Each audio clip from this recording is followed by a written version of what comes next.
Welcome to all. Here we will see shortest job first scheduling. So this is the second scheduling algorithm which we are going to see in our subject. So first one was FCFS, or first come first serve. So theoretical concept also I have given in the previous video, and we have seen some solved examples of the same. But here we will see how exactly SJF works, or shortest job first scheduling algorithm works. Okay, a different approach to CPU scheduling is the SJF scheduling algorithm.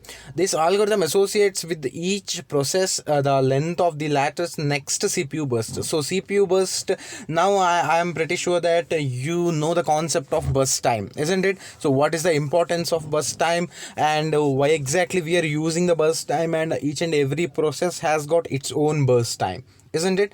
So that is nothing but the time taken to execute the entire process, or that one particular process. I'm not saying all the process, but each and every process will be having its own burst cycle or burst time. Okay, so here also, even in this scheduling algorithm also, this concept coming to picture. When the CPU is available, it is assigned to the process that has the smallest next CPU burst. So it will check which is the smallest CPU burst available in the series of processes which are available for the execution. If two processes have the same length next CPU burst, FCFS scheduling is used to break the tie. So there may be a scenario where more than one processors, or more than two processors may have the same CPU burst or a burst time. So at that time, how exactly this algorithm has to work on it, isn't it? There will be one dilemma with respect to a system, that which process has to be taken, isn't it? At that time, they can go for FCFS scheduling. So FCFS is nothing but which is the first process which has arrived for the queue, that will be executed first. Fine. So this is the overall rough idea of SJF. Okay, the SJF scheduling algorithm is probably optimal in that it gives the minimum average waiting time for a given set of processes. So whenever we design an algorithm, or the designer who is writing the program or the algorithm for the scheduling, ultimately that person has to think about the waiting time also, because waiting time will directly impact the performance, isn't it? So say for example, you are trying to open a particular process, and it will take more time, means definitely it will be a drawback. Don't you think so? Isn't it? So that is the reason why, while creating, or while making the algorithm ready, one has to think much on that. So he has to reduce the waiting time, so at least he has to take the average of the waiting time. So here SJF scheduling algorithm will do that particular thing. By moving a short process before a long one, the waiting time of the short process decreases more than it increases in the waiting time of the long process. So it is a kind of synchronization between the longer, or long the what you say longer process and the shorter process which has got the burst time. Definitely whenever I talk about the longer or shorter, it mainly because of this burst time as well as this waiting time. Okay, ultimately we will be thinking more on waiting time in this particular process, or this method. Okay, so consequently the average waiting time decreases. So obviously the average of all the waiting time which is available for all the processes which has to be executed in the system, ultimately it will be decreased. Okay, so the next thing is, although the SJF algorithm is optimal, it cannot be implemented at the level of short-term CPU scheduling. So it is optimal, agreed, but when we think about the short-term CPU scheduling, it cannot be implemented easily. Because there is no way to know the length of the next CPU burst, definitely, isn't it? So when we solve the problem, we will be knowing that what is the burst time of the next processor. But when we practically think about this with respect to system level, system will never know that what exactly the burst time of a particular process initially. So it is not possible to implement short-term CPU scheduling directly. Fine. The next thing is the next CPU burst is generally predicted as an exponential average of the measured lengths of a previous burst. So it is something like it is a prediction, because it cannot give the guarantee that the next CPU burst time will be fixed, or some separate data or number cannot be given. It can it can just predict, and it can go for the exponential average of the previous burst times. Okay, burst values or measures. Fine. So all these things are actually theoretical concepts. So definitely in the upcoming videos I will put one solved example of this algorithm. Remember one thing, we have 4 to 5 scheduling algorithms.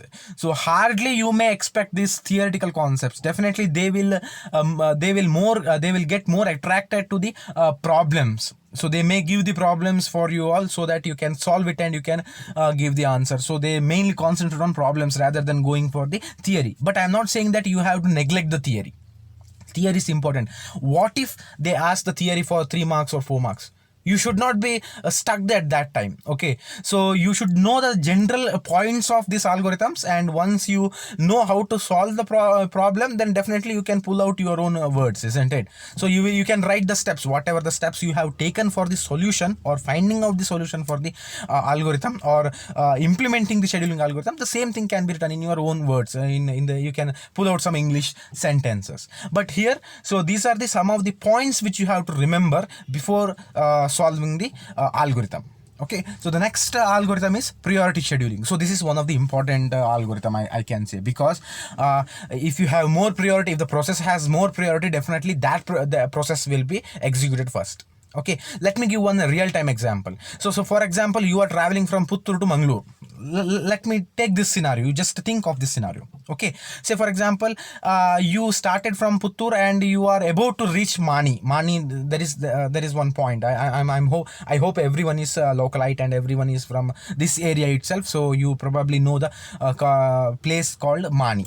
Okay, so at that time, while you are about to reach Mani, you get one call saying that one of your friend or one of your family, you can think any example, there is an emergency that you have to be in person, should be present in Uppinangadi place.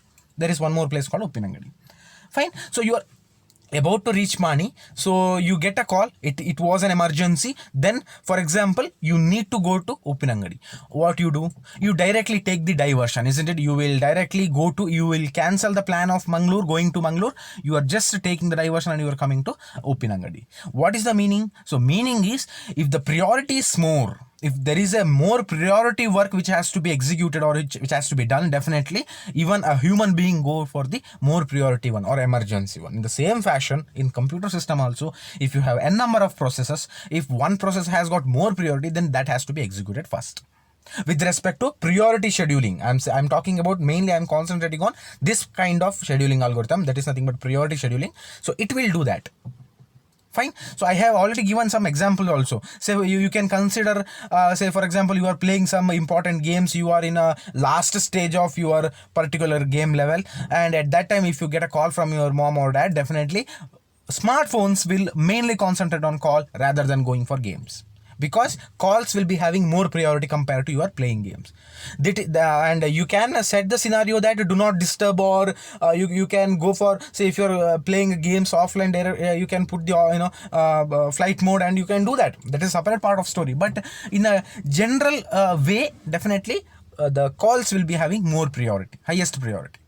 That is one example I can give. Okay, the SJF algorithm is a special case of the general priority scheduling algorithm. So that is one sentence you can think of. A priority is associated with the each process, and the CPU is allocated to the process with the highest priority. That is what I just tried to say. So they are just pulling out some English sentences so that they can make it as a standard line. That's it. Equal priority processes are scheduled in a FCFS order. The same concept. In SJF also you have done the same thing. If the burst time or burst cycle is the same, they are going for FCFS. In priority scheduling also, if the process will be having the same priority, or the burst time or priority, it will be going with respect to say for example FCFS order, first come first serve order. An SJF algorithm is simply a priority algorithm where the priority P, it is just a notation, you should remember that P is nothing but a priority, just a notation, is the inverse of the predicted next CPU burst. So again, there is a concept of prediction. No one can know that what will be the burst time of the next process which is arriving. So it is unknown. It will be unknown to the system also. So it is just a prediction. It may go for exponential average, or it may predict some value, and it can run the algorithm ultimately. Fine.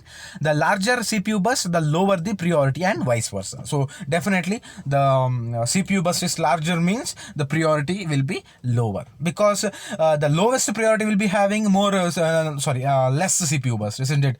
With the short span of time it has to be executed, but in case of longer CPU burst, definitely the priority will be less comparatively compared to rest of the processes available in the system. Fine. The next thing is priorities can be defined either internally or externally. Okay, internally is nothing but some measurable quantities will be there, and the example I have already given, which will be the if you have so many processes, based on the priority it will run. It won't think about the rest of the things. But when we talk about say for example, they have given some examples. See, time limits, say memory requirements, or number of open files, or the ratio of average IO burst to the average of CPU burst, and some of the examples these are. So I can give some real-time examples. These are the set of examples which are available in the textbooks, but real-time you can ask, sir, what is the real-time example you can give for this, isn't it?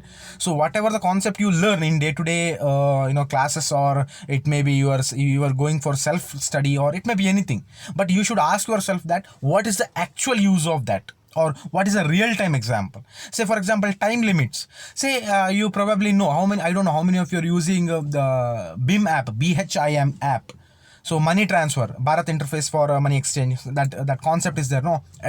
In that application, once you come out, but if you want to re-log in, or if you want to go to the application again, you have to put your credentials, or it will ask the password, isn't it? So that means there will be some time limits, or there will be some priority measures set to that particular application, so that for the security purpose, so that if the user is coming out of that application and if he wants to go to the application again, even though he is the authentic user, again you have to again that person has to give the password. That is the criteria they set for that application, isn't it? So in net banking, in the online net banking, if you are going for any bank applications interface, after some 2-3 minutes the things will go off, isn't it? You have to relog in. And in case of OTP also, one time password, there will be some time limits. Say for example 5 minutes, 10 minutes, 2 minutes, 1 minute, depends on the architecture or the developer. That is a time limit. There will be some limits or limitations for that particular data. Fine. In case of memory requirements, that also there also you can see the priority. Say for example, you have a USB flash drive with the capacity of 4 GB, and you are trying to copy a movie or HD movie or high quality movie with the size of 5.1 GB, for example. Definitely whenever you try to copy that particular file to USB, you will get one pop-up saying that insufficient memory, you cannot copy it, isn't it? So that is nothing but that pop-up has got more priority to indicate or to intimate that particular user, saying that you cannot copy that particular entire file to the USB because of memory crisis, isn't it? So you have to think in that way. Or you can go for a number of open files. Say I will give one scenario. Say for example, you are using your laptop or desktop. You are opening Chrome or Firefox browser. You are opening so many tabs in the browser, and you are not, say after your work, you are not closing the Chrome or Firefox directly, you are going for shutdown. At that time, even OS will give one indication that do you want to close all the tabs, or do you want to close all the open files available in the system. Have you ever observed that? If you have observed that, if you are using the system frequently, definitely you would have seen this. Or if you haven't seen, you can open your system. If you have in your home, you can open your system, try to open 2-3 folders, 5-6 files, docs files or Excel files, and open one Firefox, go for multiple tabs and directly go for shutdown. It will give one indication to you that do you want to close all the things and you want to shut down or not. Even though you don't respond, it will forcefully shut down, or it will forcefully, OS will take care of it, operating system will forcefully close all the files and it will shut down. That is a separate part of scenario. But actually it will ask the permission from you, whether you would like to close it or not, or whether you would like to save the file and then you want to close it or not. It will ask. Again, that is a concept of priority. That is internal priority, because with respect to operating system. In the same case, if you have the concept of external priority also, in that case what happens? In that case, say that the external priority means it is not with respect to operating system. Say for example, you are buying one laptop, and once you buy, you may not say that why you are using that and in which field you are using that system. You may be taking your system to educational purpose, or you may be taking that particular system to institution. You may be using that system just to play the games, or just to watch the movies, or just for video editing, or just to make a movie or a film editing, or a VFX editing, or you may be using your system just for CAD works, or designing works, isn't it? Each and every people has got their own the set of applications or set of ideas of using the system. We cannot ensure that each and every person will go for developing, or each and every person will write a code and execute the code. We cannot say that.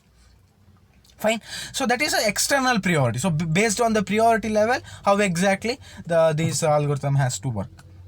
So that is some example they have given there. That's it. Fine.